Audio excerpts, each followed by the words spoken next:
There are altogether these are streams in particular, so people can focus on any of these algorithms and then create a complete business model around it. So when we talk about this data mining task, they can primarily be clustered in these four streams. So be it clustering related or association rules based, then it can be a classification or maybe a predictive modeling, and the anomaly detection, which is the outlier detection. So in a clustering you would see all similar kind of data placed together nearest mean. So there are different algorithms which take care of it. And in the association rules, uh, it says that okay, if you buy let's say milk and pampers for your kid, if you're asked to buy both of them, you are likely to purchase beer as well, let's say. So that is a kind of an association rule. From the data, from a basket data, you have all the transactions with you, transaction number, and the kind of products you have purchased, and then you generate a complete association rule that these are the some of the rules which govern the complete sales of the market basket. So they give the association rules. Let if you purchase like A, then you are likely to purchase B as well. So let's say you have purchased a laptop from an e-commerce site. So they know that what other people have done. They buy let's say external hard disk or a USB drive in 3 months time. So within 3 months time it will start alerting you that are you likely to purchase a pen drive, so we are giving you 10% discount. So that's how, yeah, they understand that there is an association rule, and accordingly they are suggesting certain other products. Next could be your classification or a predictive modeling. So like when a credit card is approved or a fraud is detected, so these are all done using this classification techniques. So how a card or credit card is approved, so you may have good financial background and everything, then also it gets rejected, right? So these are based on the kind of data and the frauds that has happened, and those frauds which has happened, what is the symptom of that data. So it is trying to classify the users according to non-fraud and fraud case, or uh, even those uh, recently your medical transcripts. So they scan all those X-rays of the patients, and based on the symptoms, they are able to identify whether it is a COVID patient or not. So based on certain type of cells in those X-rays, they are able to identify and classify them as a COVID patient or a non-COVID patient.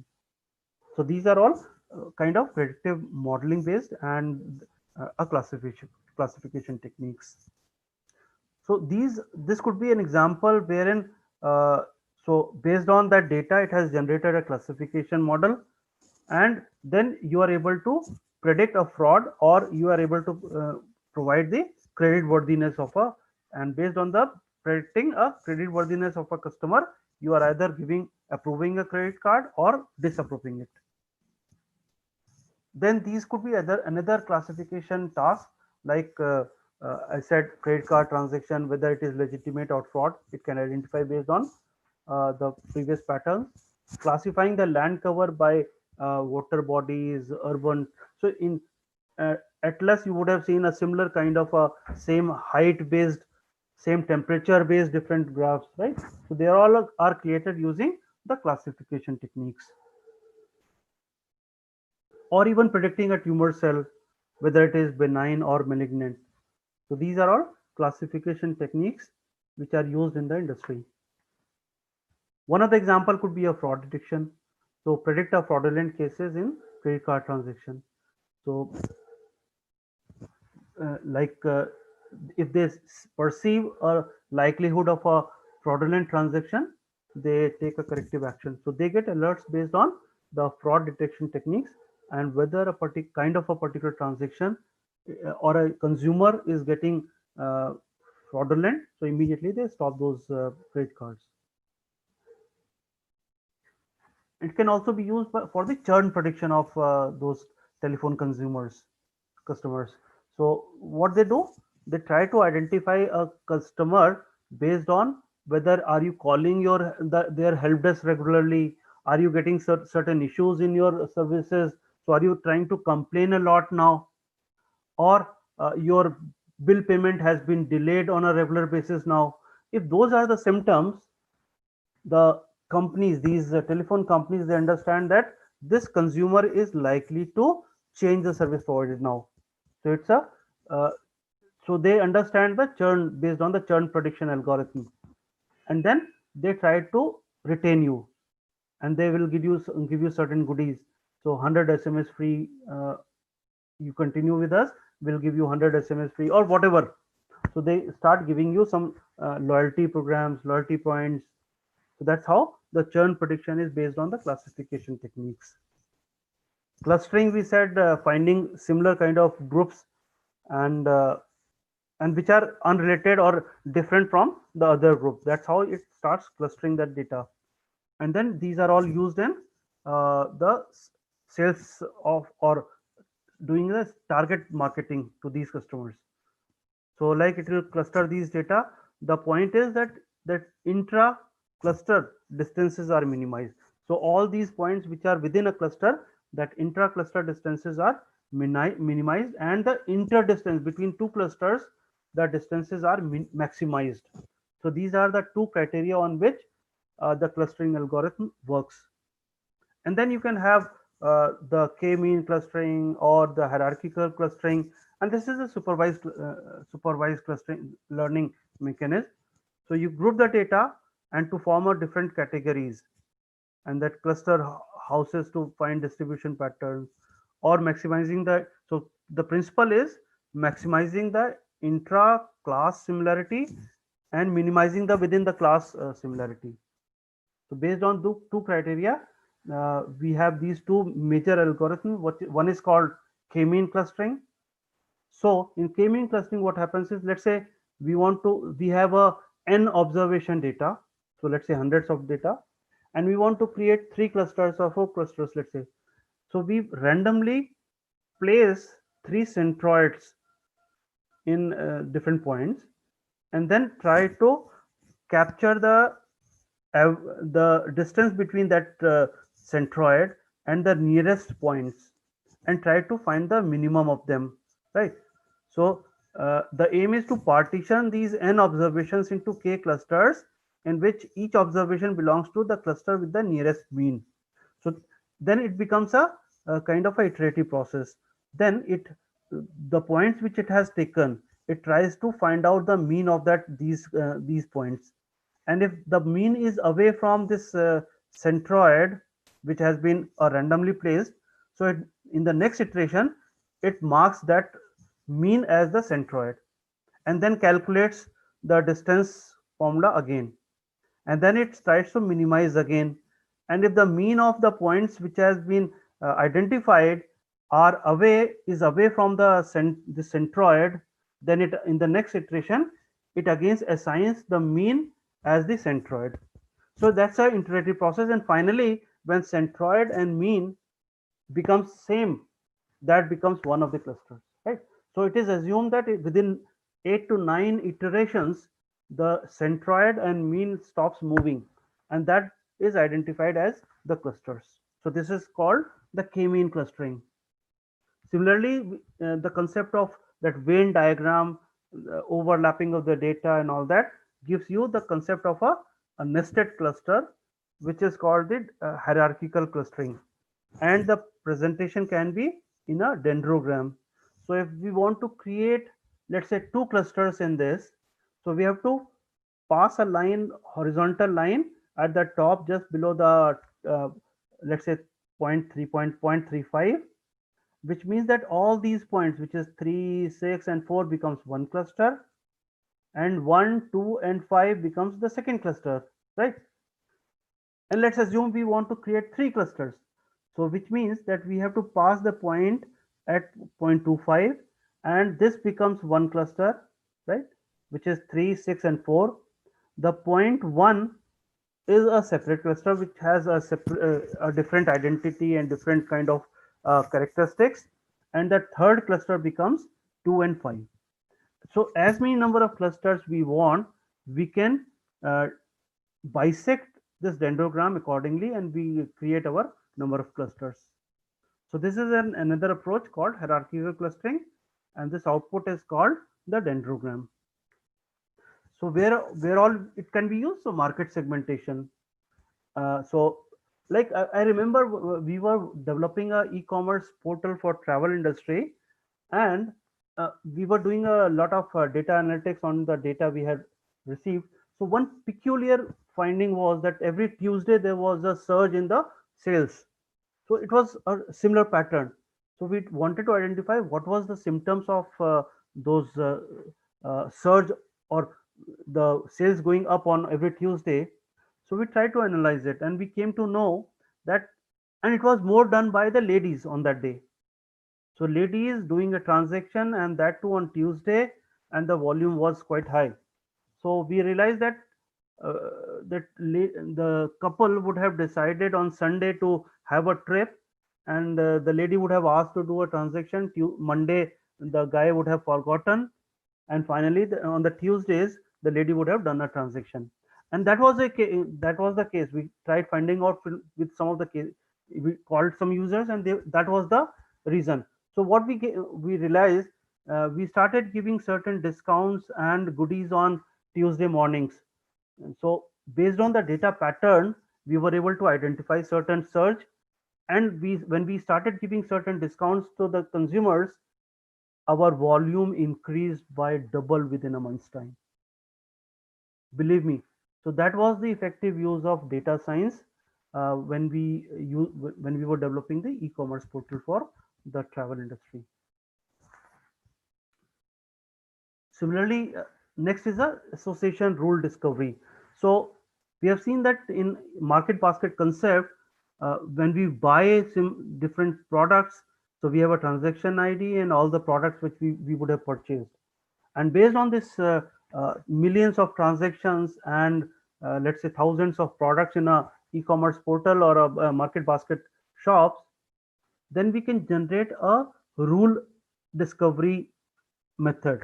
So like this rule comes out from this kind of a data that when you purchase milk, then you are likely to purchase Coke also, right? When you have milk, you purchase Coke. Majority of the cases, when you purchase milk, you also purchase Coke. And another rule could be when you purchase diaper and milk together, you are likely to purchase beer. So that these are the rules which govern you and help you in identifying the placing your shelves efficiently. So then you can place beer in next to your diaper and milk counters, right? So that helps you in increasing the sales because you see a pattern, and this pattern is your rule discovery from the data itself. So what is this association? So it is like these are when you purchase diaper, you are likely to purchase beer. So there are two parameters which govern these rules. One is called the support, and another is the confidence.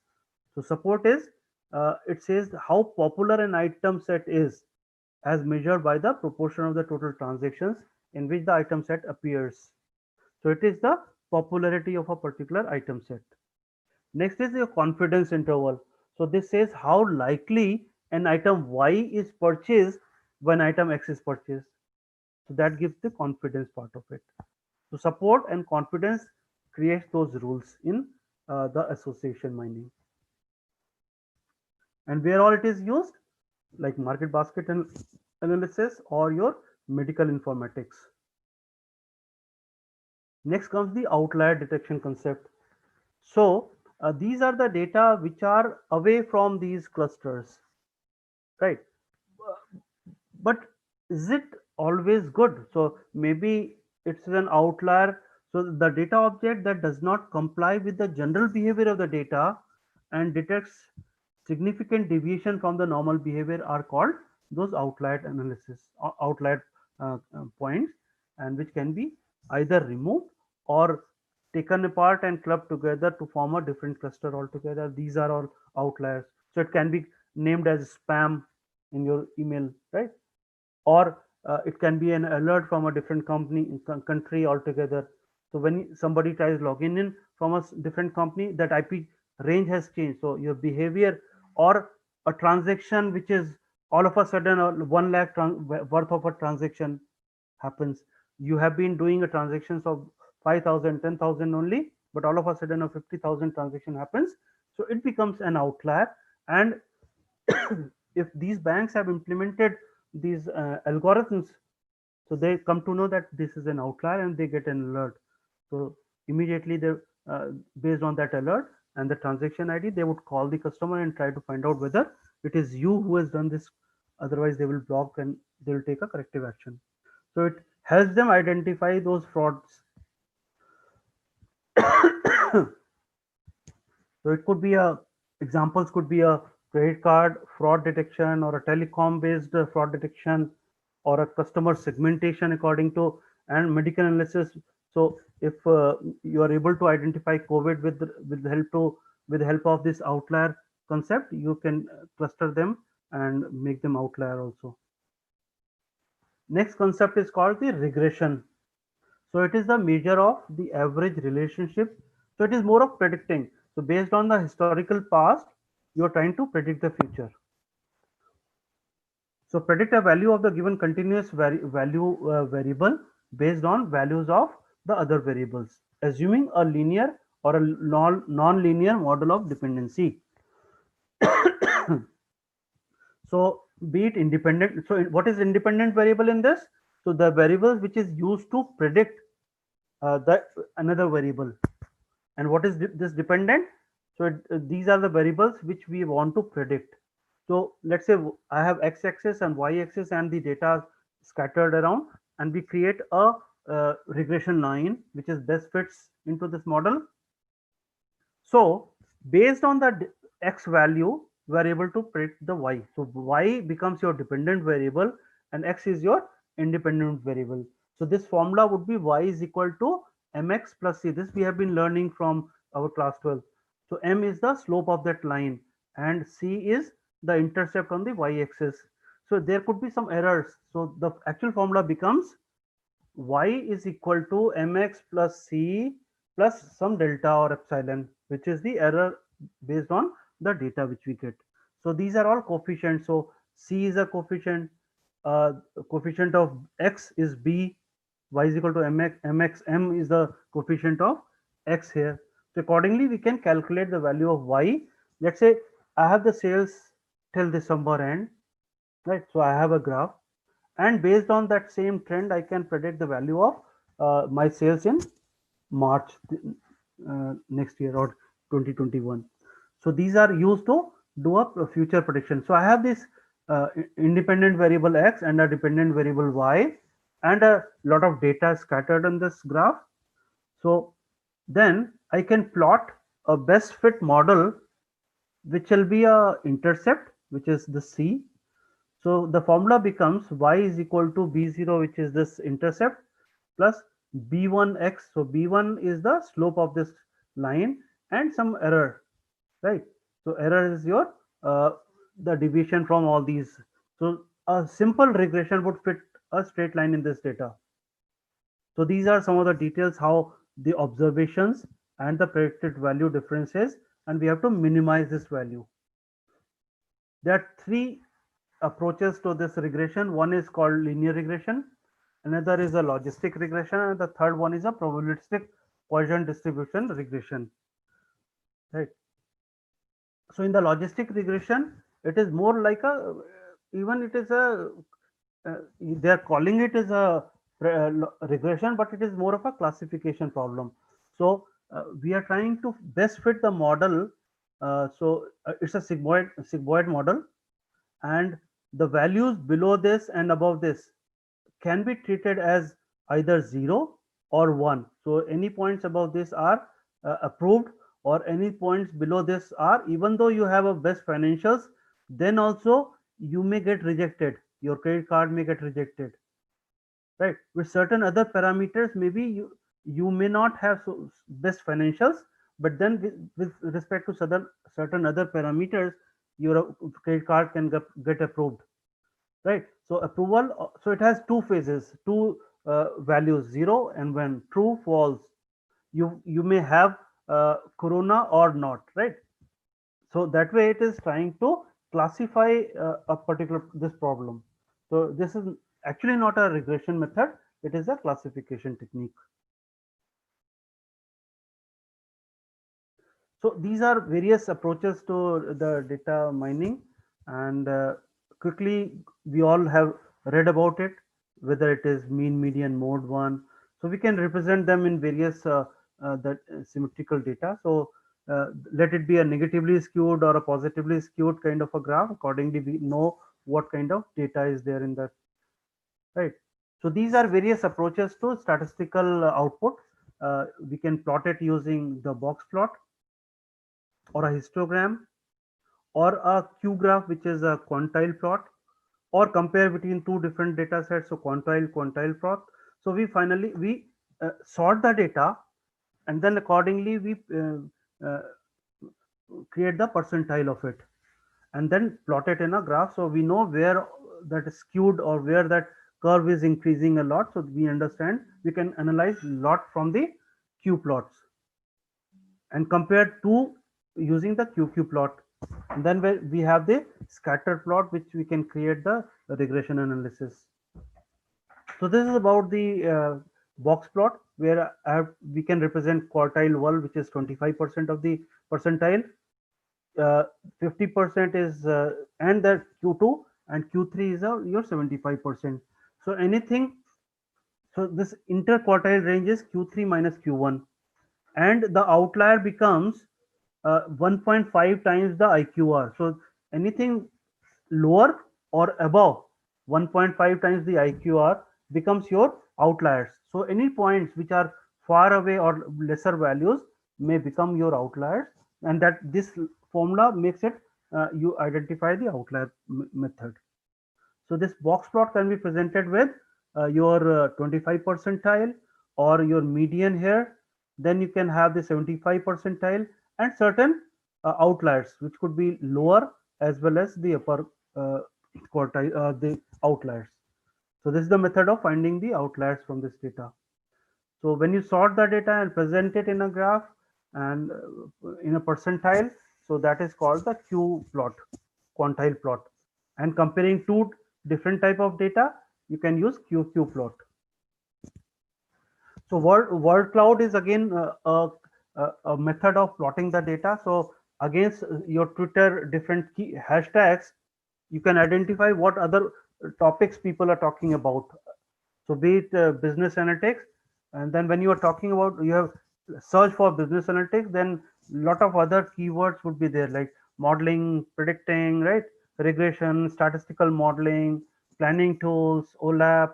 So these are other different technologies and hashtags that people are talking about, and the size talks about the frequency of it, right?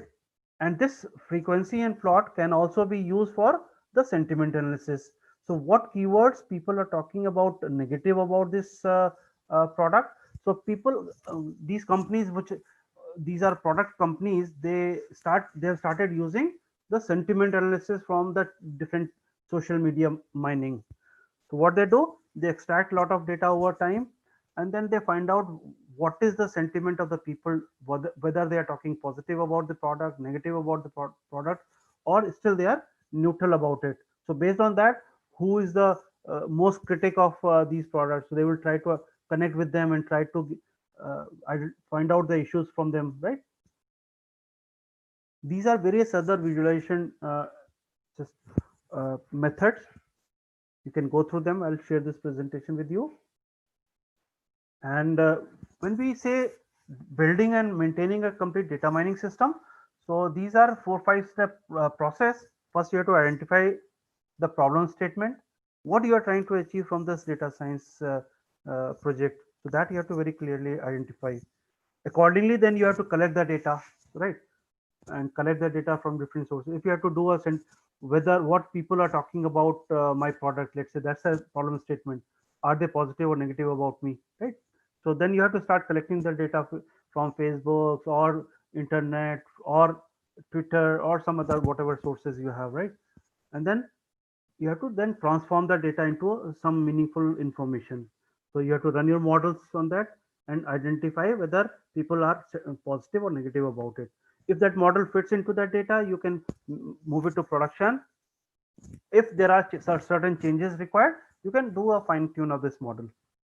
And this can be presented in the complete business intelligence architecture, which is different data sources. Could be your external data source or your operational databases. You can extract using ETL tools or some complex event processing engine, and then you can put it, you can move the data into a relational database or your big data, which is your MapReduce engine.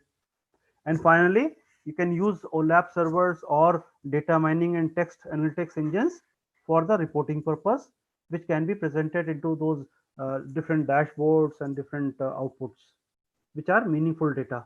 So from data to insight is what the startup should use. So I said problem statement to preparation of the data to use of algorithm is a pre-processing part, right? And majority time goes into the pre-processing part. When you have the data ready, you can then run your models, right? And fine tune it. And when you are comfortable, it's a iterative process. So you deploy it, manage this model, and take the feedback. Based on the feedback, you can then again refine and tune your model again, and then deploy it. So that's how the life cycle of a machine learning process is. So this is what we have discussed, that supervised, unsupervised, and reinforcement learning, and different algorithms for related to that. So these are top 10 algorithms which industry uses. So this is last year's data, and most of them use data science for regression and clustering, and then this decision rules, decision tree, and association rules. So these are the three, and for visualization. Next is a k nearest neighbor, k mean clustering, principal component analysis, statistics. So these are other methods that are used, but these are top ones are regression, clustering, decision tree, and rule mining, or the visualization part of it. So people ask what are the skills required for being a data scientist. I would say that these are the three categories of skills. One is you need to understand the statistics part, right? So which is like your statistics, your probability, your hypothesis testing, your multivariate analysis, right? So that becomes your actual becomes your data science skills, which model to use, right? And then you need to be a computer aware guy also. So be it your computer science, data structures, algorithm, parallel processing, right? Different languages, cloud computing, hyper converged computing, and all that, right? So these are IT skills that are required. And then you need to understand the business as well. What is the output you are getting? How it will affect the business? So that will come when you are part of the business team. So correlation, modeling exercises, business understanding, right, and ability to assess which models are feasible. So IT, the data science, and the business skills makes up the complete data scientist. But it is a data mining is a multidisciplinary activity. It involves statistics, visualization, high performance computing for big data and all, right? Database technologies, various algorithms, applications, machine learning, pattern recognition, and all that. So different data science models. And operational research is also required for prescriptive analytics. Prescriptive is a future, predicting future with respect to different variables. So statistics, which is more suitable for the descriptive analytics. So I'll talk about descriptive, and then you have the predictive and cognitive analytics, which is your machine learning. You are predicting something, and then operations research is optimizing this output. You are not controlling which variables will change the output, right? And these are different other domains that are required for being a data scientist. So whether your domain knowledge, so be it business development, project management, budgeting, governance, compliance, optimization, they are part of the domain knowledge. And from the mathematical or data science perspective, various graphical outputs, various algorithms, uh, Bayesian statistics, machine learning, data mining, right? And from the technology perspective, you need to understand data management, big data, right? System administration, database management, cloud computing, and all that. And with respect to what efficiency is required is displayed in this graph. So some popular data science tools are like Python or SQL Server. So you need to understand SQL because you have to multiple times connect to the database. Java, Amazon machine learning, right? Hadoop, Tableau, Apache, Spark. So these are various other technologies that are prevalent and common with the